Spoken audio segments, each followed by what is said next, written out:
यहाँ आत्मानुशासन में गौड़भद्राचार्य देव चारों प्रकार की कषायों से होने वाली हानि को बतलाते हुए उन कषायों के त्याग की प्रेरणा दे रहे हैं। इस संदर्भ में हमने क्रोध और मान संबंधी विस्तार से चर्चा करने के उपरांत मायाचार की भी चर्चा अपेक्षित विस्तार से की है। पेज नंबर 207 से अपन अपने प्रकरण को आगे बढ़ाएंगे। मायाचार के संदर्भ में यहाँ इन्होंने जो बात कही वो बात अपने आप में बहुत ही मार्मिक है। माने आचार्य देव कहना चाहते हैं कि जगत में कुछ भी गुप्त नहीं है। आप गुप्त रखना चाहते हो, आप छिपाए रखना चाहते हो। चंद्रमा का उदाहरण देकर के इस बात को स्पष्ट कर दिया कि चंद्रमा को यदि राहु ने ग्रसित कर लिया है तो सारा जगत इस बात को जानता है कि इस राहु बिंब के पीछे चंद्रमा है।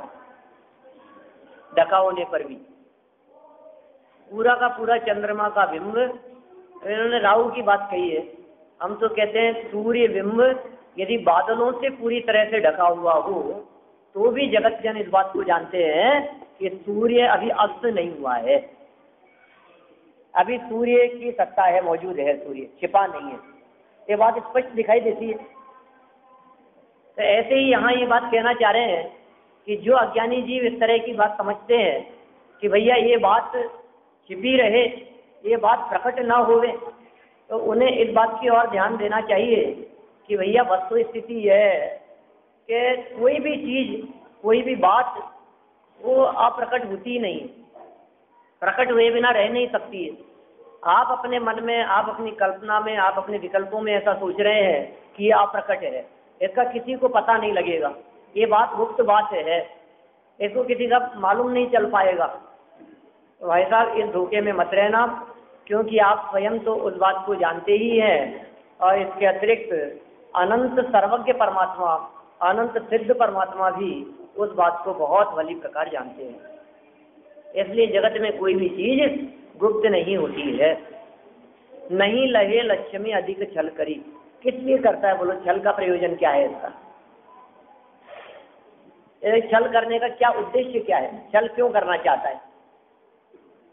ये चाहता है कि अधिक पैसे की प्राप्ति हो जाए, कुछ मान सम्मान मिल जाए, यश मिल जाए, यही तो सब चाहता है ना। मतलब जो इसने अच्छेपन की कल्पना कर रखी है जिन बातों में, वे ही सब कार्य मायाचारी करके चाहता है। जिनकी इसने अच्छेपन की कल्पना कर रखी है कि इससे अच्छा हो जाएगा, इससे भला हो जाएगा, तो यहाँ स्पष्ट शब्दों में, बहुत क्लियर शब्दों में कहना चाहते हैं, नहीं लहे लक्ष्मी अधिक छल करी। अधिक छल करने से लक्ष्मी की प्राप्ति नहीं होगी। अधिक बेईमानी करने से, जगत के जीवों को धोखा देने से आपको अधिक लक्ष्मी की प्राप्ति नहीं होगी। तो क्या होगा? कर्म बंध विशेषता, और विशेष कर्म बंधन और होंगे। तो कितना बड़ा नुकसान हुआ। एक तो लक्ष्मी की प्राप्ति नहीं होगी, धन नहीं मिलेगा। ये सोच रहा था ऐसा कि धन मिल जाएगा, पैसा मिल जाएगा, वैभव मिल जाएगा, लेकिन कह रहे हैं ऐसा होगा नहीं। और कर्म ऐसे बंधेंगे कि जो है वो और चला जाएगा। इसने सोचा कि मेरे को मिल जाएगा, और जो होता है वो और चला जाता है। नहीं लहे लक्ष्मी अधिक छल करी, कर्म बंध विशेषता, और भय त्यागी दूध बिलाव पीवे आपदा नहीं देखता।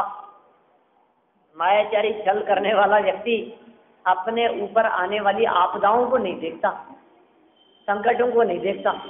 एक कैसा संकट आ जाएगा तो होगा तो देखी जाएगी अभी तो, क्योंकि उसको तो मायाचारी करने से वो लाभ दिख रहा है, छल करने से होने वाला लाभ दिख रहा है। यदि उसको वो नुकसान दिखने लग जाए, उसे यदि वो कर्म बंध की विशेषता दिखने लग जाए, तो फिर मायाचारी क्यों करे, ये छल ही क्यों करे।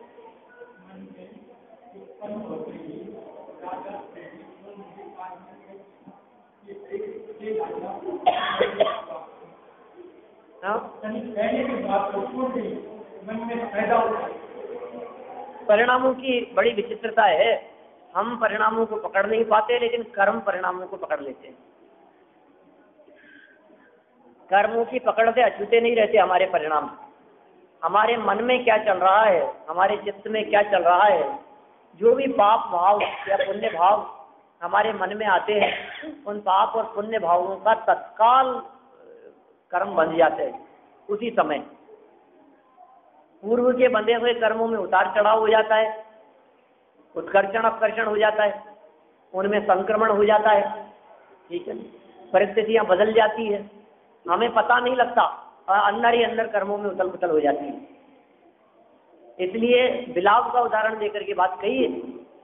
जानत राय जी ने जो बात कही है, वो जो पूजन की पंक्तियां हैं, उन पंक्तियों में उन्होंने क्या कहा है, भय त्यागी दूध बिलाव पीवे आपदा नहीं देखता। भय छोड़ दिया, भय त्यागी।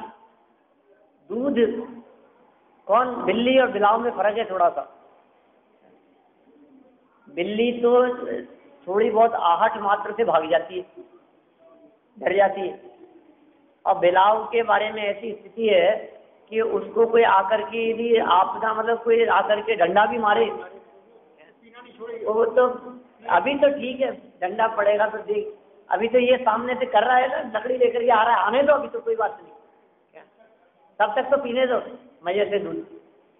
अने उसको वो आपदा नहीं दिखाई देती है, उसको संकट नहीं दिखाई देता है। सर्व जगत में मायाचारी करने वालों की यही दशा दिखती है। आपको लगेगा हम कहाँ मायाचारी करते हैं, हम लोग तो कभी मायाचारी करते ही नहीं।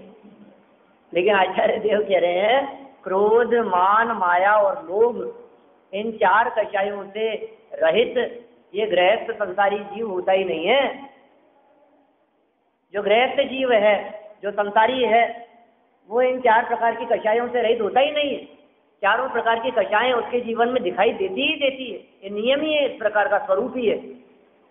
भले ही सम्यक दृष्टि हो जाए, तो सम्यक दृष्टि होने पर भी अनंतानुबंधी न रहेगी, लेकिन अप्रत्याख्यान, प्रत्याख्यान और संज्वलन कषाय जन्य, तीन कषाय चौकड़ी का सद्भाव, और तीनों जन्य क्रोध मान माया लोभ उसके जीवन में भी होंगे। फिर मिथ्या दृष्टियों की तो हम क्या बात करें। मिथ्या दृष्टि के जीवन में तो क्रोध मान माया लोभ चारों प्रबलता से रहती है। बहुत सुंदर शब्दों में प्रारंभ से ही उन्होंने मायाचार और छल के त्याग की प्रेरणा दी है। मन में होए तो वचन उचरिए, वचन होए तो तंसो करिए। ऐसे कथन मन में आए हुए खोटे भावों को प्रकट करने के लिए नहीं है। वचन के माध्यम से निकले गए पाप रूप कथन उनको कार्य रूप से परिणमित करने के लिए नहीं है। पूजन की पंक्तियां हैं जानत राय जी की, तो किस लिए है कि काय में कोई पाप भाव न होवे, पाप रूप परिणमन न होवे, इसके लिए वचन को सुधारो, और वचनों में कोई पाप रूप बात न निकले, इसके लिए मन को सुधारो। मन को इतना पवित्र बनाओ कि उसमें पाप भाव आवे ही नहीं। मन यदि पवित्र होगा, मन में यदि उत्तम उज्जवल परिणाम यदि रहेंगे, तो क्या होगा, वाणी में भी वही बात निकलेगी।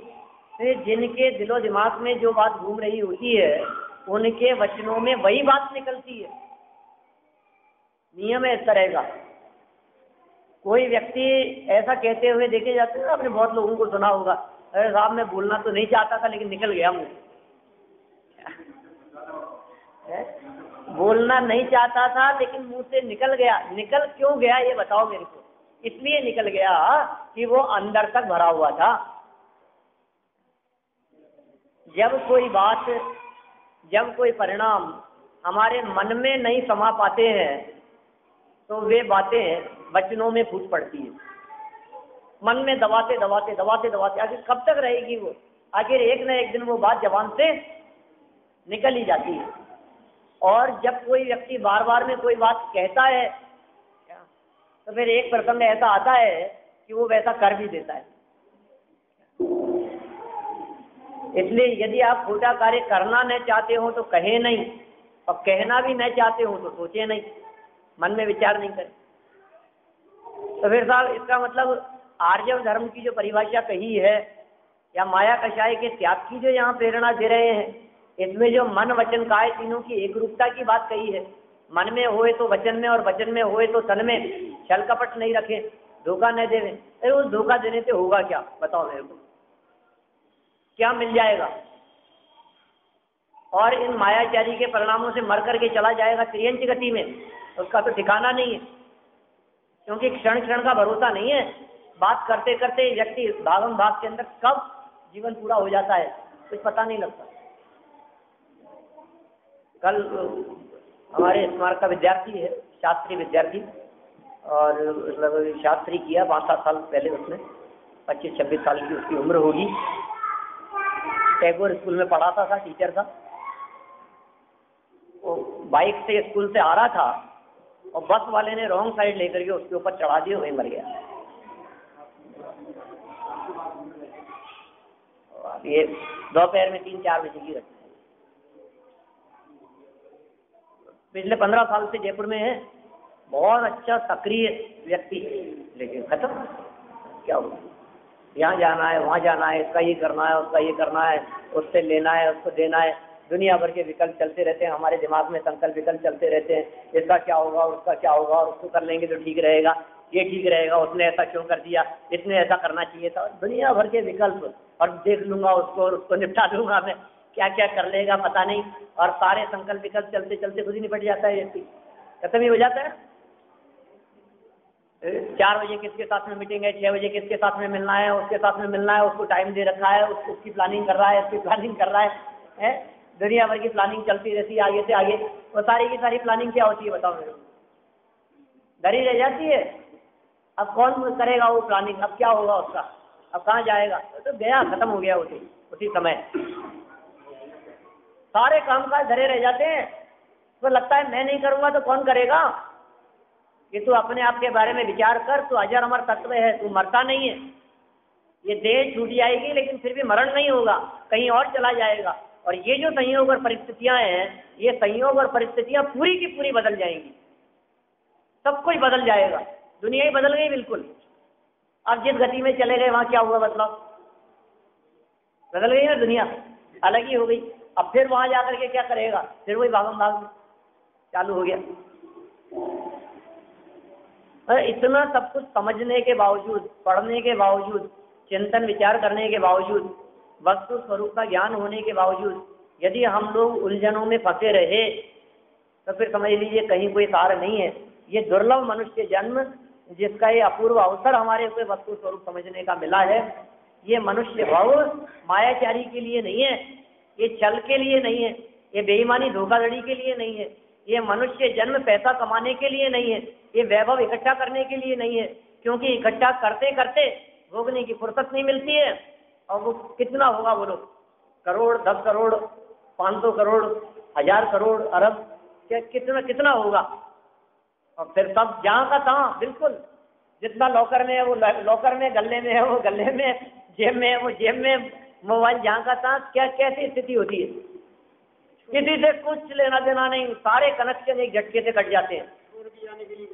सब छोड़ करके जाने के लिए कमा रहे हैं, छोड़ करके जाने के लिए भागम भाग में लगे हुए हैं। किधर भाग रहे हैं, लेकिन ये साथ में लेकर के जाएगा क्या चीज जिसकी चर्चा कर रहे हैं यहाँ आचार्य देव, जिस क्रोध की यहाँ चर्चा की है विगत दिनों में अपन ने, जिस मान के बारे में यहाँ चर्चा की है, और जिस मायाचार के संदर्भ में आचार्य देव यहाँ बतलाना चाह रहे हैं, ये सब हमारे जीवन में सुबह से शाम तक निरंतर चलता रहता है। और जो ये चलता है ये सब साथ में भी जाएगा। उमा स्वामी आचार्य के वो शब्द याद रखने योग्य है, माया तिर्यक योनस्य। मायाचार के फल में तिर्यंच गति की प्राप्ति होती है। किसी को कुछ कह दिया, उसको कुछ कह दिया, उसको क्या पता लगता है, ठीक है, इसका वो और उसका वो और इधर का उधर, उधर का उधर। भय त्यागी दूध बिलाओ पीवे, आपदा नहीं देखता। ध्यानाथ राय जी की वो पंक्तियां बहुत ही ध्यान रखने योग्य है, स्मरण करने योग्य है। ये एक प्रसंग ध्यान आता है। एक बार एक सेठ जी थे। वो सेठ जी बहुत धार्मिक थे, किसी गांव में रहते थे, बहुत मंद कशाई थे। वो मंदिर में जब कभी भी कोई पंडित जी आते थे कहीं बाहर से, जयपुर से, वो क्या करते थे, उनको भोजन के लिए घर बुलाते। सेठानी जी बहुत परेशान थी उनकी इस आदत से। जब देखो तो पकड़ के ले आते हैं किसी न किसी पंडित, कोई जान न पहचान, पता नहीं कोई अनजान आदमी कहीं का भी कुछ भी, और पकड़ करके ले आए घर पर। बहुत परेशान। ऐसा ही होता रहता था, कई बार हो जाता था। कभी अष्टानी का, कभी 10 लक्षण, कभी कोई पंडित जी बाहर से आए, देखा मंदिर में भक्ति भाव से पूजन करते हुए, चर्चा हुई और चलो आप घर। वही सेठानी जी का माथा ठंड जाता था। हुआ एक दिन ऐसा ही, सेठ जी मंदिर में पूजन कर रहे थे और कोई धोती कुर्ता पहने हुए, समझो कुर्ता पजामा पहने हुए कोई विद्वान वहां पहुंचे मंदिर में, भक्ति भाव से उनको दर्शन करते हुए देखा, पूजन करते हुए देखा। तो वहां से बाहर निकलने पर सेठ जी ने पूछ लिया कि क्यों साहब, कहाँ से पधारे आप, आपको पहली बार देखा। बातचीत हुई तो मालूम चला ये तो जयपुर से पधारे और अच्छे बड़े विद्वान, घर चलो साहब भोजन करने के लिए।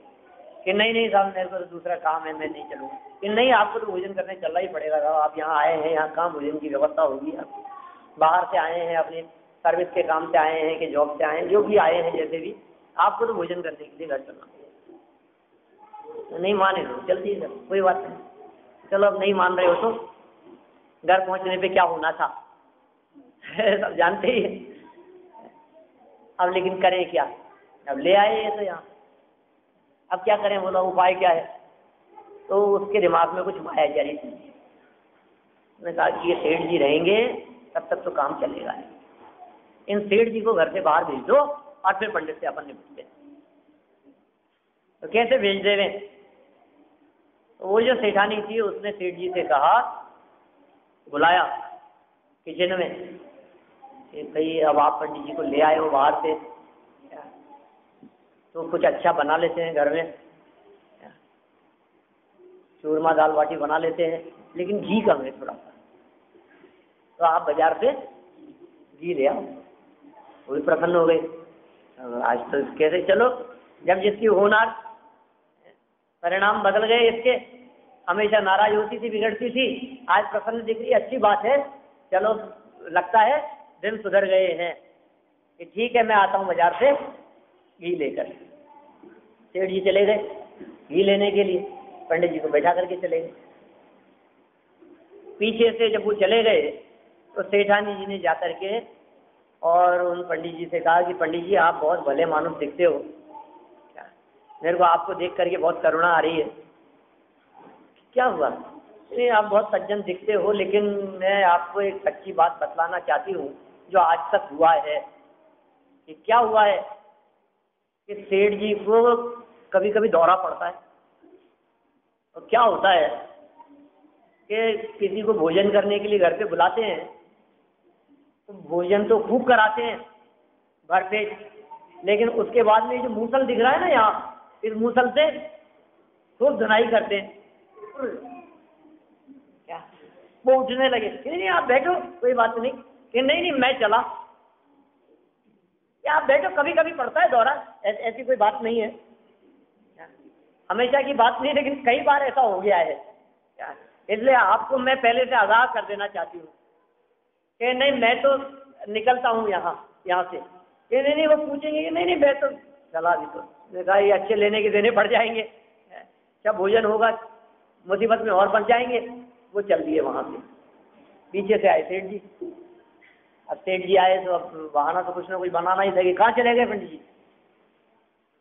कि चले गए वो तो नहीं, ऐसे कैसे चले गए, भोजन के लिए तैयार करके लेकर के आया था मैं, उनको ला करके बिठाया था, तैयार थे, मैं घी लेकर के आया हूँ, तुम बनाने वाली थी, चले कैसे गए। क्या हुआ कि वो ये मूसल मांग रहे थे, अब ये मेरे पियर से आया हुआ मूसल मैं कैसे दे देती, मैंने मना कर दिया, वो नाराज होकर के चले गए। अरे तू बेवकूफ है, एक मूसल के लिए इतने बड़े विद्वान को भेज दिया, ला दे मेरे को मूसल, मैं देके आता हूं। अब फिर सेठ जी ने मूसल उठाया और मूसल उठा करके कहाँ गए कि पीछे जा रहे थे, जहां जहां पंडित जी आगे बढ़ रहे थे ना, वो पीछे से जा रहे थे, और पीछे से उन्होंने जाते हुए आवाज लगाई कि पंडित जी ठहरो। और पंडित जी ने पीछे मुड़ करके देखा सेठ जी, और सेठ जी के हाथ में मूसल। अरे यार, सेठानी जी सही कह रही थी क्या, लेकिन हमेशा तो भोजन कराने के बाद में दौरा पड़ता था, आज पहले ही। वो तो और भागने लगे आगे, वो भागने लगे तो ये और पीछे से भागने लगे। उन्हें लगा कि ये तो मूसल लेकर के मेरे पीछे पड़ गए, आज तो जान बचाना बहुत मुश्किल है।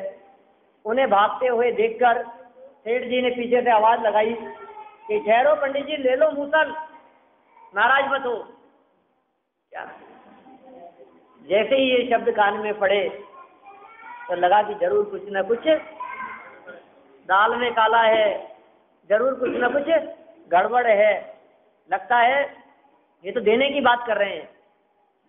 वे रुके और सारी बात स्पष्ट हो गई।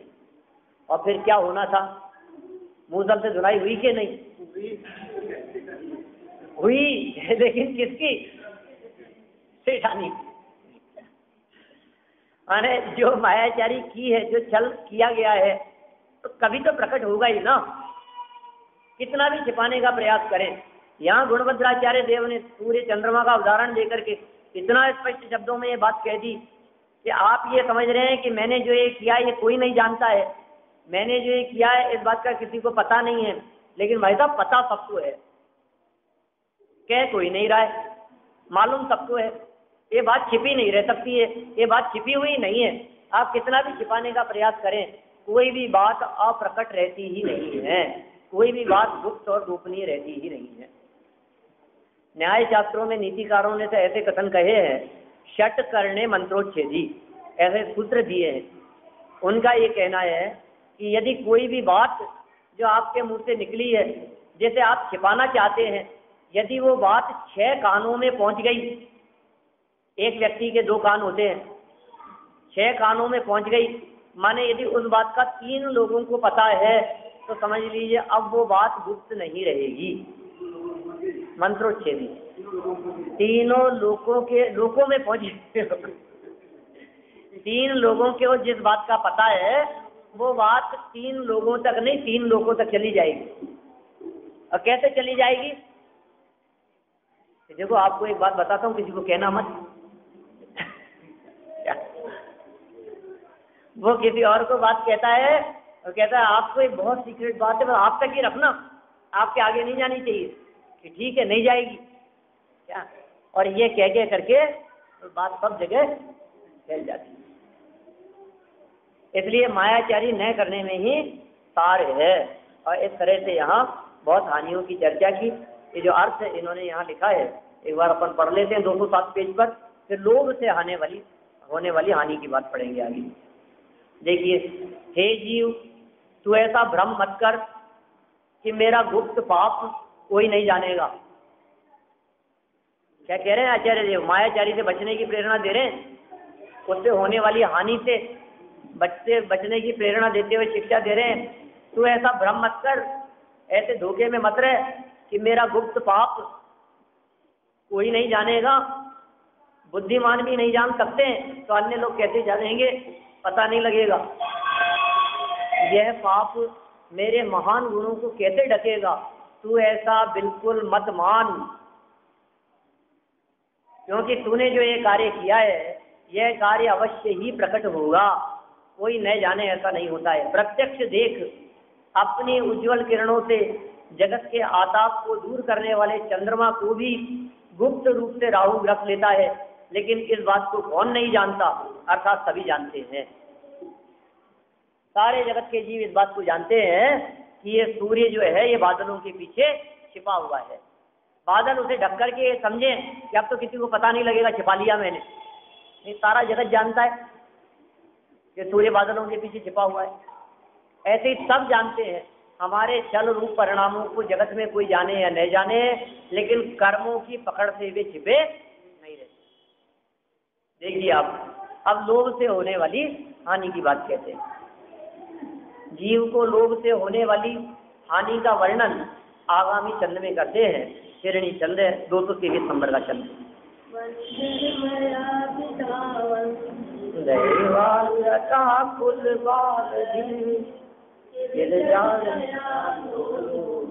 बाल व्रजे विचलम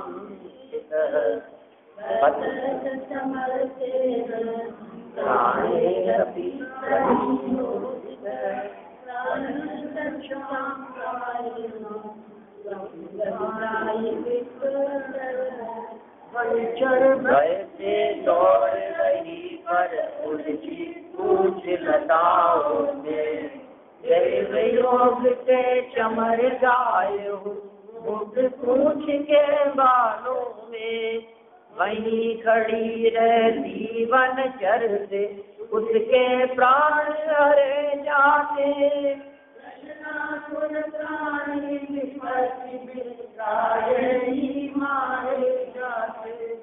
देखिए क्या कह रहे हैं यहाँ। देखो, लोक में प्रसिद्ध है कि वन में घूमने वाले शिकारी भील, जो शिकारी जंगल में घूमते हैं, भील अथवा व्याघ्र के भय से भागती हुई कौन कि चमर या सुरई गाय। चमर गाय की पूंछ में बहुत घने और सुंदर बाल होते हैं। चमर गायों की एक जाति है जिनके चावर, तो ये ऐसी जो गायें हैं उनके पूंछ में बहुत सुंदर और घने बाल होते हैं। शिकारी के भय से, भीलों के भय से, क्रूर पशुओं के भय से भागती हुई वो गाय, उसकी पूंछ झाड़ियों में उलझ जाने पर पूंछ उलझ गई भागते भागते झाड़ियों में। वह मूढ़ता से पूंछ के बालों के लोभ में खड़ी रहती है, टूट नहीं जाए, सावधानी, उसी में उलझ करके रह जाती है और शिकारी के द्वारा मारी जाती है। कहाँ अटक गई बोलो? किस चीज में, किस चीज का लोभ किया उसने? थोड़ा सा, बस थोड़ा सा।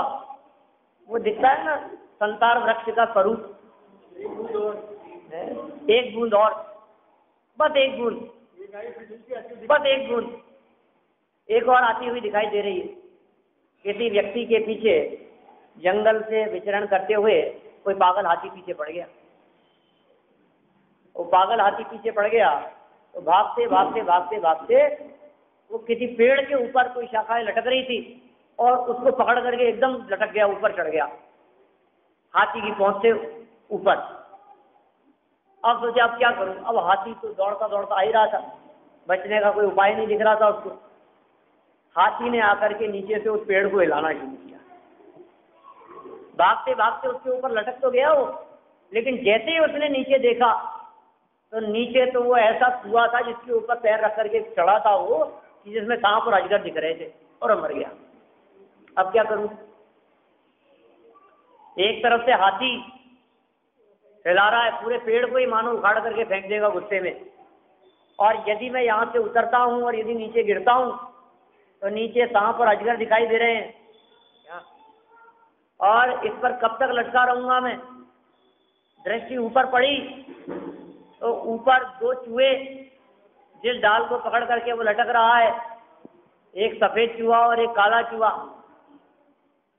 दिन और रात के प्रतीक, जिस डाल को पकड़ करके लटक रहा है उसी डाल को काटने का काम कर रहे हैं। अब बोलो क्या करें? ऐसे में सुनो तो सही, ऐसे में कोई मधुमक्खी का छत्ता ऊपर था, तो जैसे ही वो हाथी ने हिलाया तो मधुमक्खी के छत्ते से मधुमक्खियां तो इधर उधर भागती हुई उसके चेंचने लगी, और शहद की एक बूंद उसके चेहरे पर पड़ी जो उसके मुख में आ गई। अरे यार मजा आ गया। अब शहद की बूंद चपक रही है ऊपर से, मुंह में जा रही है और ये उसका स्वाद ले रहा है, सब तरफ से मौत दिख रही है, इसके समझ में नहीं आ रही है। बराबर से वही देवगति के देव और देवी उधर से गुजरे विमान में, और देवी ने विनम्रता से कहा देव से, इसको बचा लेते हैं अपन। देव ने कहा अरे कहाँ उलझन में फंस रही हो, चलो ये तो ऐसे ही है, संसारी जीवों की दशा इसी प्रकार की होती है। नहीं मानेगा ये, नहीं एक बार कोशिश तो कर लो, तो बचा लेना चाहिए। सब तरफ से बेचारी की मौत दिखाई दे रही है, अपन इसको बचा सकते हैं, ये पार लग सकता है, फिर सकता है, तो चलो तुम नहीं मानती हो तो कह लेते हैं। तो देव ने विमान सहित वहां जाकर के कहा कि देख भाई, हम तेरे को बचाने के लिए आए हैं, तो हमारी शरण में आ जा, तो बच जाएगा। उसने कहा अभी आता हूं, एक बूंद और। क्या कह रहा है? अभी आता हूं, एक बूंद और, बस। जगह जगह चित्र आपको मंदिरों में बना हुआ मिल जाएगा, बस एक बूंद और क्या हो रहा है देखो आप। हाथी तो किसके समान है? शत्रुओं के समान, दुश्मनों के समान, जो पीछे पड़े हैं जान लेने के लिए। मधुमक्खियां जो दिखाई दे रही है, वे सब परिवार वालों के समान है, इष्ट मित्र और परिवार वालों के समान, जो चूंट के खा जाने वाले पीछे पड़े रहते हैं। जंजाल, परेशानियां, समस्याएं, एक से एक समस्याएं खड़ी होती रहती है, काटते रहते हैं। कभी बच्चा परेशान करता है, कभी पत्नी परेशान करती है, कभी उनसे झगड़ा होता है, कभी भाई साहब नहीं मानते हैं, कभी पड़ोसी कुछ करते हैं, कभी कुछ क्या होता, कुछ ना कुछ जंजाल चलता रहता है, ये उलझने चलती रहती है। और नीचे जो सर्प और अजगर है, क्या ये सर्प और अजगर तो है, समझ लीजिए आप, निगोद जैसा। और चार जो सर्प दिखाई दे रहे हैं, वे चार सर्प है, चार गतियों जैसे। और जो सफेद और काला जो चूहा दिख रहा है, वो है दिन रात, जो निरंतर कट रहे हैं। तो क्या होगा? दिन रात करते हुए ये जीवन पूरा होता चला जा रहा है। या तो ये दुश्मन मार देंगे, मर करके कहाँ जाएगा, या तो निगोद में चला जाएगा, या चारों गतियों में उलझता फंसता रहेगा। ये दशा दिख रही है इसकी प्रकट। और ऐसे प्रसंग पर, ऐसे अवसर पर देव शास्त्र गुरु का सानिध्य हमारे को मिल गया, जिनवाणी का सानिध्य मिल गया, वीतरागी जिनेंद्र देव मिल गए, सच्चे देव मिल गए, सच्चे गुरु मिल गए, वीतरागी शास्त्र मिल गए, वेद विज्ञान की बात बतलाने वाले मिल गए, आत्मा और परमात्मा की चर्चा करने वाले मिल गए। ऐसे ही श्री गुरु का उपदेश सुनकर वे अत्यंत करुणापूर्वक उपदेश देते हैं कि हे जीव, इस जगत की जंजाल को छोड़कर चतुर्गति के दुखों से यदि बचना चाहता हो, और वो जो शहद की बूंद टपक रही है, वो पंचेंद्रीय विषय भोगों जैसी है, उसमें आनंद मान रहा है, बस थोड़ा सा और, अरे साहब मजा आ रहा है लड्डू में, खीर खाने में, थोड़ा सा और, थोड़ा सा और थोड़े थोड़े और के चक्कर में क्या होता है, पेट खराब हो जाता है, तकलीफ हो जाती है, अस्पताल भागना पड़ता है, ऐसा होता है। तो वही श्री गुरु उपदेश दे रहे हैं, मतलब जिनवाणी उपदेश दे रही है कि भैया इन पंचेंद्रीय विषय भोगों को छोड़, इसके लोभ लालच को छोड़कर लोभ के त्याग के लिए उदाहरण दे रहे हैं। यहाँ जो ये चर्चा की है, ये लोभ के त्याग की चर्चा कर रहे हैं यहाँ, कि तेरे हृदय में, तेरे परिणामों में जो पंचेंद्रीय विषय भोगों के प्रति अत्यंत लोभ और लालसा का परिणाम दिखाई दे रहा है, यह आसक्ति जो तेरे से छूट नहीं रही है, जिस विषयासक्ति के कारण तो अल्पकाल में ही प्राण गंवा देगा, हम तुझे बचा सकते हैं, तो यहाँ से बच सकता है, तो इस सारी परिस्थितियों से छूट करके तू पार हो सकता है। लेकिन करना क्या पड़ेगा कि इन विषयों का लोभ छोड़कर, जो टपक रही है बूंद, उसका लोभ छोड़कर हमारी शरण में आना पड़ेगा, तब काम होगा। क्या करता है वो? आता ही नहीं, सुधरता ही नहीं। कर्म महा बलवान, कर्म महा रिपुजोर, एक न कान करे जी, ऐसी स्तुतियों में आती है चर्चा। ऐसा मोहनीय कर्म का उदय, ऐसा मिथ्यात्व का उदय, उसी में आनंद लगता है, उसी में मजा मानता है, उसी में बढ़ता रहता है, वैभव बढ़ता जा रहा है और आनंद मनाता जा रहा है, धन बढ़ता जा रहा है, संपत्ति बढ़ती जा रही है, मकान बना लिया है, वैभव बना लिया है, ओहो कितना बड़ा मकान हो गया, और सेठ जी बहुत प्रसन्न हो रहे हैं। 3 साल से दिन रात एक करके मेहनत करके दिन रात लगे हैं, एक से एक चीज, स्पेशल चीज ला करके मकान बनाने में लगे हैं। और फिर क्या हुआ? सच्ची घटना है गुनाह की। 3 साल से सेठ जी ने मकान बनाया और दिल खोल करके पैसा लगाया उसने, और खूब इतना पैसा लगाया, और फिर सारी तैयारियां जब बन करके तैयार होने लगा, अंतिम चरणों में चल रहा था, तो मानो समझिए उसकी तैयारियां चलते चलते कार्ड बट गए, लोगों को निमंत्रण दे दिया कि आपको आना है, 2000 लोगों का भोजन आमंत्रण सबको। और जिस दिन उद्घाटन होना था, उसके पहले दिन शाम को ही वो छत की तराई कर रहा था, मुंडेर पर छत पर छिड़का। हाँ, सच्ची घटना है। और तराई करते करते पानी डालते डालते थोड़ा सा पीछे घिसकते घिसकते तीसरी मंजिल से नीचे आ गया, हो गया मकान का नांगल। बोलो क्या कर रहा है, किधर जा रहा है? बोलो, तो पता है किस चीज की तैयारी कर रहे हैं, किधर जा रहे हैं, क्या होगा अगले क्षण का भरोसा है क्या? बतलाओ मेरे को। जिस गाड़ी में जा रहे किसी भी क्षण किसी भी जगह पर हो सकता है ना। कोई जगह नक्की है कि नहीं साहब, अभी तो मैं बाजार में हूँ, अभी मेरे पास में टाइम ही नहीं है, अभी कैसे मौत आ जाएगी, अभी तो बिल्कुल फुर्सत नहीं है मेरे पास में, अभी तो मीटिंग में बैठा हूँ, कैसे मौत आ जाएगी, दरवाजे से आने ही नहीं देंगे। अभी नहीं, कोई टेलीफोन नहीं, कोई मोबाइल नहीं, किसी से बातचीत नहीं, दरवाजे पर उसको चौकीदार को बैठा रखा है हमने, कोई अंदर नहीं आना चाहिए, मीटिंग में बैठे हैं, कोई डिस्टर्ब नहीं करे। कौन डिस्टर्ब नहीं करे? मौत आएगी तो क्या होगा? क्या आज सुबह उठे ही नहीं? 5 दिन पहले मिलकर के आए थे। अच्छा, देखो ऐसा होता है सबके घरों में, आप पड़ोस में इस तरह की घटनाएं देखने, पढ़ने, सुनने को मिल जाती है। कोई बहुत आश्चर्य वाली बात नहीं है। आश्चर्य वाली बात तो ये है कि इन सब बातों को देखते हुए भी, जानते बूझते हुए भी यह व्यक्ति अनजान बना हुआ है। हमें इस बात में कोई आश्चर्य नहीं लग रहा है। आश्चर्य इस बात में लग रहा है कि आप समझदार होकर के क्या काम कर रहे हो। कि नहीं साहब, लोग ऐसा कहते हैं, अपने लिए थोड़ी ना। दुनिया में कोई व्यक्ति अपने लिए नहीं कमाता, बच्चों के लिए करता। आप किसके लिए कर रहे हो बाबूजी? किसके लिए कर रहे हैं? अपने लिए। मेरे को क्या जरूरत है, मेरी तो कितनी सी जिंदगी है, अब आ गया बुढ़ापा हमारा, तो अपने लिए नहीं, बच्चों के लिए। किसके लिए कर रहे हो? बच्चे क्या करेंगे? बच्चों के लिए। इसी उधेड़-बुन में लगा रहता है और भागम भाग में भागते दौड़ते भाग दौड़ में जिंदगी निकल जाती है। मैं कौन हूँ, मेरा क्या स्वरूप है, ये आत्मा परमात्मा कैसे बन सकता है, ये जीव सुखी कैसे हो सकता है, इस जीव के सुखी होने का उपाय क्या है, सच्चे सुख का मार्ग क्या है, देह से भिन्न इस देह देवल में विराजमान आत्म तत्व के दर्शन करने का इसको विकल्प भी नहीं आता। अपने स्वरूप के बारे में सोचता नहीं है, चिंतन नहीं करता है, विचार नहीं करता है, मन में इसके बात आती नहीं है, कुछ भी नहीं आती है इसके दिमाग में, कुछ सोचता ही नहीं है। कहाँ जा रहा है, किधर लगा हुआ है, क्या होगा और इन परिणामों का फल क्या मिलेगा, और नरक में चला गया तो क्या होगा, तिरंज में जाएगा तो क्या होगा, कदाचित देवगति भी मिल गई तो कौन सा निहाल होने वाला है। लेकिन इन चारों गतियों से छूटने का जो रास्ता यहाँ बतला रहे हैं, उस रास्ते को ध्यान से देखता नहीं है, उस रास्ते की तरफ ध्यान नहीं देता है। यहाँ तो दिगंबर संत अत्यंत करुणा करके रास्ता बतला रहे हैं ना, मार्ग बतला रहे हैं ना। अब भली होना आ रहे, सच बात मान करके चलिए आप। इसलिए हमारे कोई अवसर मिल गया है, ये नसीब में नहीं होती है बात, ये सुनने को नहीं मिलती लोगों को। बरसों तक आप किसी व्यक्ति को कहते रहो कि प्रवचन सुनने के लिए आना, और वो सुनने के लिए नहीं आए, और बगल में रहता हो और दर्शन करके निकल जाते हो, हो ही नहीं सकता।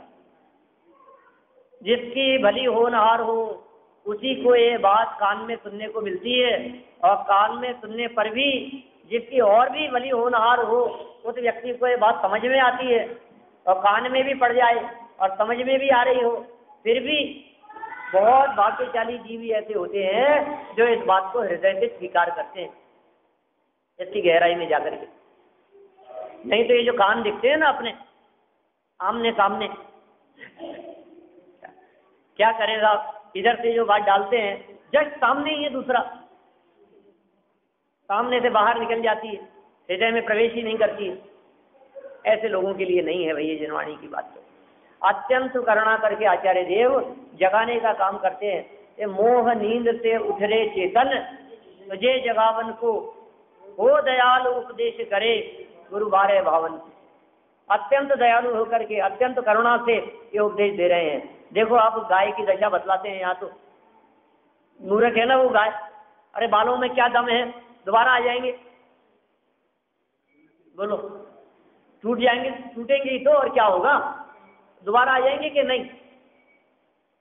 बोलो कोई व्यक्ति आपको ये कहे, कोई डॉक्टर कि देखो साहब आपको आंखों की सुरक्षा करानी है तो आपको सर के सारे बाल हटाने पड़ेंगे क्या, तो आप क्या सोचेंगे, बोलो हटा दो कोई बात नहीं।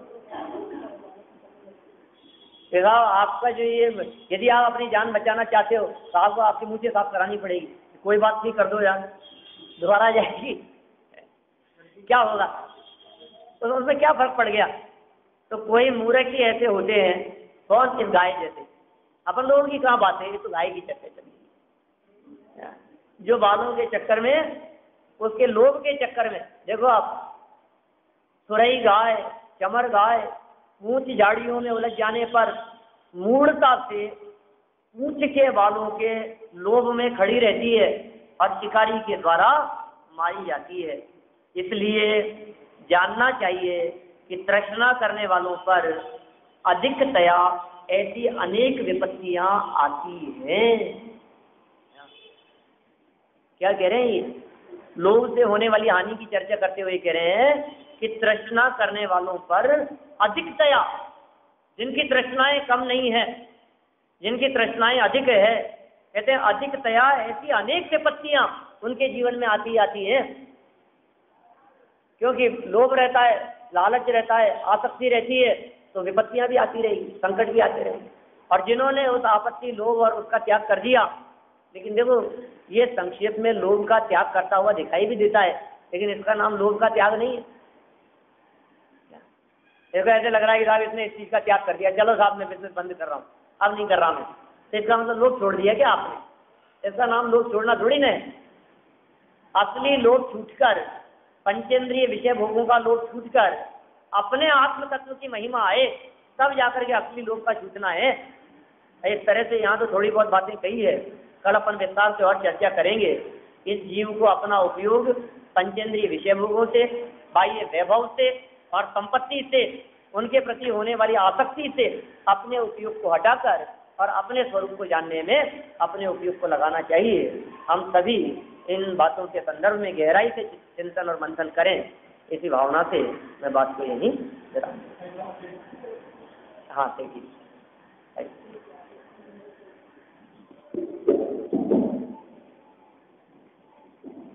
मंगलम भगवान मंगलम गोस्वामी मंगलम सत्यनारायण गोस्वामी सर्वमंगल मांगल्यं सर्वकामकांक्षं प्रणाम धर्माणां जय शास्त्रं जय शास्त्रं जय शास्त्रं। आदरणीय संस्थान महान भाव ग्रुप कैसे सरकार बहुत फैल रहा है, माया गर्मी हो रही है, सरकार कुछ कर नहीं पा रही, लेकिन इससे सरकार या उनसे ये चीजें खत्म होने वाली नहीं है। एक साहब ने कहा, मैंने उससे उर्दू बनाया, उसे धोखा दिया, भाई तुम किसी को उर्दू धोखा दे तो अपने आप को धोखा नहीं दे सकता है। ये बात अगर जान जाए बुराई हो जाए। एक आदमी चोरी करता है, तो चोरी करते समय भी ये तुझे कुछ बाना चाहता है तो मुझे देख सुनेगा, अगर तुझे पता पड़ जाए कि मुझे देख रहा है तो चोरी करना सोचेगा। चोरी करते समय उसकी आत्मा सोचती है चोरी उस आवाज को दबा देता है तब चोरी। तो हम अपनी तरफ से हैं तो हमारी सारी बुराइयां सूत्र में छोड़ा कोई मैंने तो मुझे पहचानेगा, मेरे कपट जाल का लोहा मानेगा। भूल गया ये कहने वाला खुद ही कर्म दिखाता है, जैसी कही वैसी भरी जो होता तो खाता है। अनुचित कोई काम करोगे आप मारोगे, कैसा भी दुर्जय हो पहले हृदय भावना चोके। पाप छिपा कर स्वयं प्रभु से इसका ज्ञान बनाने को, छोटा सा दृष्टांत लेके लाया हूँ सके सुनाने को। ग्राम के बाहर गुरुकुल था, कुछ बच्चे पढ़ते थे, कई तरह से बच्चों का मानस शिक्षक करते थे। उत्तर होते सभी विरत हो, आप आप देखो पहचाने पर का पल्ला खून स्वयं के मत को तोड़े अनवाने अध्यापक ने कहा अभी घर जाना है एक पानी का लोटा सबको भर कर लाना है लेकिन ध्यान रहे करनी गुप्त सभी से रहनी है माता पिता बहन या भाई नहीं किसी से कहनी है अपनी कमर बूझ मात पानी सब भर कर ले आए नहीं किसी ने देखा कहने लगे हृदय में हंसताए एक जात जिंदगी उदास था उसका जीता रोता था कहा तुमने क्या तेरे घर में पानी का टोटा था बोला मेरा पुराण क्षमा हो कैसे पानी भर पाता मैं तो हर जगह उपस्थित कर जल कैसे लाता सुनकर ये खुश हुए गुरुजी बोले तू ज्ञानी था आपसे हमसे कम कुछ सकता ये है तो तुमने सीखा ये है तो तुमने सीखा तलाश देखो ज्ञान के तलाश देखो आपा पढ़े हाश देखो आलूची अधानी है छरुद्र ज्ञान देखो मंदर ज्ञान देखो कमल पिछान देखो परम समानी है संगतार देखो शील के गदार देखो काउन सदार देखो मंदिर ज्ञानी है जहाँ तहाँ देखो पार देखो पार सुखदेव पार देखो ऐसे मान दीवानी की लखनऊ करना कनालाल की करे प्रेमा काम किया ये मेरी भारत और तो पूरे नहीं तुझे राजना गए तो बाहर से यावानी के ध्यान तुझे तो आओ तुम्हारी मस्तक में